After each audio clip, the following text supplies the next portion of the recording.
YouTube channel. ನಾನಿವತ್ತು ಅನಾನಸ್ ಹಣ್ಣಲ್ಲಿ ಒಂದು ರೆಸಿಪಿ ಮಾಡ್ತಾ ಇದ್ದೀನಿ. ಮನೇಲಿ ಅನಾನಸ್ ಹಣ್ಣು ತಂದಿರ್ತಾರೆ, ಎಷ್ಟಪ್ಪ ತಿನ್ನೋದು ಅಥವಾ ಏನಾದರೂ ಇದ್ರಲ್ಲಿ ರೆಸಿಪಿ ಮಾಡಬೇಕು ಅಂತ ನೋಡ್ತಿದ್ರೆ ನೀವು ಖಂಡಿತವಾಗೂ ಈ ರೆಸಿಪಿ ಮಾಡ್ಕೋಬೋದು. ತುಂಬ ಚೆನ್ನಾಗಾಗುತ್ತೆ. ಎಷ್ಟು ದಿನ ಬೇಕಾದರೂ ಇದನ್ನ ಇಟ್ಕೊಂಡು ತಿನ್ಬೋದು.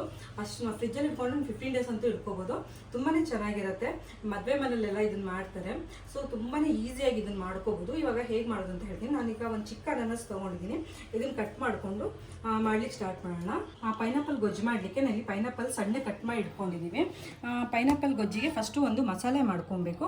ಆ ಮಸಾಲೆ ಮಾಡ್ಕೊಳ್ಳೋಣ. ಮಸಾಲೆಗೆ ಫ್ರೈ ಮಾಡ್ಕೊಬೇಕು. ಅದನ್ನು ಫಸ್ಟ್ ಮಾಡ್ಕೊಳ್ಳೋಣ. ಕೊಕೊನಟ್ ಆಯಿಲ್ ಹಾಕ್ಕೊಳ್ತೀನಿ ಫ್ರೈ ಮಾಡ್ಕೊಳ್ಳಿಕ್ಕೆ. ನಾನಿಲ್ಲಿ ಇಬ್ಬರಿಗೆ ಮಾಡೋದ್ರಿಂದ ಎಲ್ಲ ಅರ್ಧ ಸ್ಪೂನ್ ಹಾಕ್ಕೊಳ್ತಾ ಇದ್ದೀನಿ. ಸಾಸಿವೆ, ಜೀರಿಗೆ, ಮೆಂತೆ ಮತ್ತು ಉದ್ದಿನಬೇಳೆ ಎಲ್ಲದನ್ನು ಸೇಮ್ ಒಂದೇ ಪ್ರಮಾಣದಲ್ಲಿ ಹಾಕ್ಕೊಂಡಿದ್ದೀನಿ. ಮತ್ತು ಸ್ವಲ್ಪ ಒಣಮೆಣಸು, ಇದು ಕಲರ್ ಬರಲಿಕ್ಕೂ ಚೆನ್ನಾಗಿರುತ್ತೆ, ಟೇಸ್ಟು ಚೆನ್ನಾಗಿ ಕೊಡುತ್ತೆ. ಬ್ಯಾಡಗಿ ಮೆಣಸು ಹಾಕ್ಕೊಂಡು ಚೆನ್ನಾಗಿ ಫ್ರೈ ಮಾಡ್ಕೊಳ್ತಾ ಇದ್ದೀನಿ. ಎಲ್ಲ ಇಬ್ಬರಿಗೆ ಆಗೋಷ್ಟು ಮಾಡ್ತಾಯಿದ್ದೀನಿ. ನೀವು ಕ್ವಾಂಟಿಟಿ ನೋಡಿ ಹಾಕ್ಕೋಬೋದು. ಸ್ವಲ್ಪ ಕರಿಬೇವು, ಇದೊಂದು ಸಖತ್ತಾಗಿ ಫ್ಲೇವರ್ ಕೊಡುತ್ತೆ. ಫ್ರೈ ಆದಮೇಲೆ ಕಾಯಿ ಹಾಕ್ಕೊಳ್ತೀನಿ. ಇದಕ್ಕೇನೆ ಕಾಯಿ ಹಾಕ್ಕೊಂಡು ಕಾಯಿನೂ ಫ್ರೈ ಮಾಡ್ಕೊಳ್ತೀನಿ. ತುಂಬ ಏನು ಫ್ರೈ ಬೇಡ ಇದು. ಅಂದರೆ ಇದನ್ನು ತುಂಬ ದಿನ ಇಡಬೇಕಂದ್ರೆ ಕಾಯಿನ ಚೆನ್ನಾಗಿ ಫ್ರೈ ಮಾಡ್ಕೊಬೇಕು. ಸೊ ಇದು ಇವಾಗ ಫ್ರೈ ಆಗಿದೆ.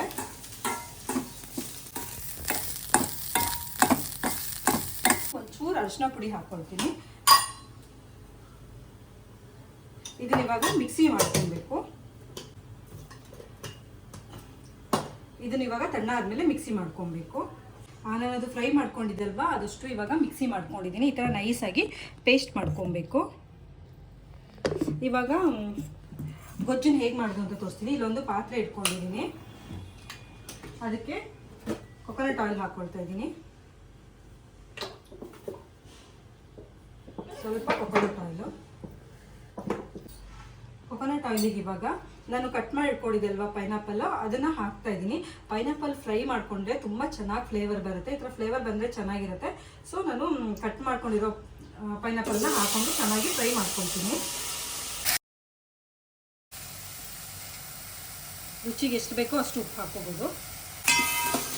ನೀವೇನೇ ಫ್ರೈ ಮಾಡ್ಕೊಳ್ಳಿ, ಅಥವಾ ಇವಾಗ ಈರುಳ್ಳಿ ಟೊಮೆಟೊ ಇಂಥ ಫ್ರೈ ಮಾಡ್ಕೊಳ್ಳೋದಿದ್ರು ಸ್ವಲ್ಪ ಸಾಲ್ಟ್ ಹಾಕೊಂಡು ಫ್ರೈ ಮಾಡಿದ್ರೆ ಅದು ಬೇಗ ಫ್ರೈ ಆಗುತ್ತೆ.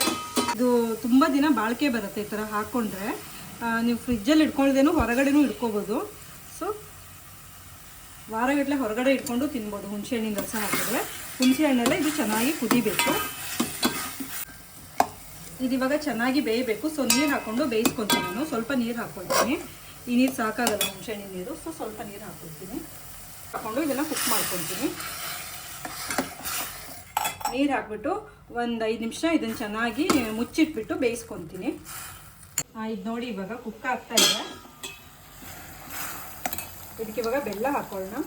ಉಪ್ಪು, ಹುಳಿ, ಖಾರ ತುಂಬಾ ಚೆನ್ನಾಗಿರುತ್ತೆ ಇದೆಲ್ಲ ಹಾಕೊಂಡು ಮಾಡಿದ್ರೆ. ಸೊ ಬೆಲ್ಲ ರುಚಿಗೆ ಎಷ್ಟು ಬೇಕೋ ಅಷ್ಟೇ. ಸ್ವೀಟ್ ಜಾಸ್ತಿ ಬೇಕಿದ್ರೆ ಜಾಸ್ತಿ ಬೆಲ್ಲ ಹಾಕೋಬೋದು, ಕಮ್ಮಿ ಬೇಕಿದ್ರೆ ಕಮ್ಮಿ ಹಾಕೋಬೋದು.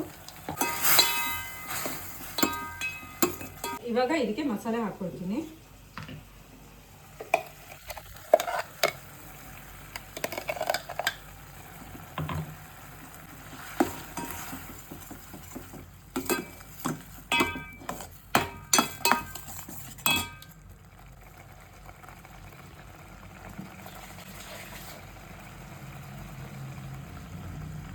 ಹಾಕ್ಕೊತೀನಿ. ತುಂಬ ನೀರೇನು ಹಾಕೋದು ಬೇಡ, ಗೊಜ್ಜಲ್ವಾ, ಅದಕ್ಕೆ ಸ್ವಲ್ಪ ಜಾರಿಗೆ ನೀರು ಹಾಕ್ಕೊಂಡು ಹಾಕ್ಕೊಳ್ತೀನಿ. ಮಸಾಲೆ ಎಲ್ಲ ಹಾಕ್ಕೊತೀನಿ. ಈಗ ಮಸಾಲೆಯಲ್ಲಿ ಸ್ವಲ್ಪ ಹೊತ್ತು ಕುದೀಲಿ. ಇದು ಮುಚ್ಚಿ 1 ನಿಮಿಷ ಅಷ್ಟು ಕುಕ್ ಮಾಡ್ಕೊತೀನಿ. ಅಂದರೆ ಸ್ವಲ್ಪ ನೀರು ಇದೆಯಲ್ಲ ಕಮ್ಮಿ ಆಗಲಿ ಅಂತ ಹೇಳ್ಬಿಟ್ಟು ಮುಚ್ಚಿ ಕುಕ್ ಮಾಡ್ಕೊಳ್ತೀನಿ. ಆಲ್ರೆಡಿ ಇದಾಗಿದೆ. ಮಸಾಲೆ ಎಲ್ಲ ಫ್ರೈ ಮಾಡ್ಕೊಂಡೇ ಮಾಡಿರೋದ್ರಿಂದ ಮಸಾಲೆ ಏನು ತುಂಬ ಕುದಿಯೋದೇನು ಬೇಡ, ಸ್ವಲ್ಪ ಕುದ್ರೆ ಸಾಕು. ಇವಾಗ ಆಗಿದೆ. ಇದು ಅಂದರೆ ತಣ್ಣಗಾದ್ಮೇಲೆ ಇನ್ನೂ ದಪ್ಪ ಆಗುತ್ತೆ. ಬಿಸಿ ಇರ್ತಾ ಈ ಹದದಲ್ಲಿದೆ. ತಣ್ಣಾದ್ಮೇಲೆ ಇನ್ನೂ ದಪ್ಪ ಆಗುತ್ತೆ. ಇದು ತುಂಬಾ ಟೇಸ್ಟಿಯಾಗಿರುತ್ತೆ. ನೀವು ಟ್ರೈ ಮಾಡಿ ನೋಡಿ ಹೇಗಿತ್ತು ಅಂತ ನನಗೆ ಕಮೆಂಟ್ ಮಾಡಿ. Thank you all.